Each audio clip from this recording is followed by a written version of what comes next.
ओम।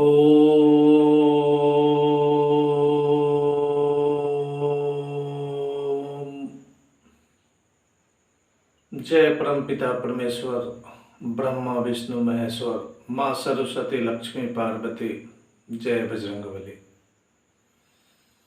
हे पंचकन्याओं, अहिल्या तारा मंदोदरी कुंती द्रौपदी, हे सप्त नदियों गंगा जमुना सरस्वती कृष्णा कावेरी नर्मदा गोदावरी, हमें आप सबका आशीर्वाद चाहिए। आप सबों के आशीर्वाद के बिना कोई भी कार्य संभव नहीं है, इसलिए मैं आप सबों का आशीर्वाद चाहता हूँ। मैं आप सबों को दिल से सत नमन करता हूँ। मेरा सत्य नमन स्वीकार करें मातेश्वरी।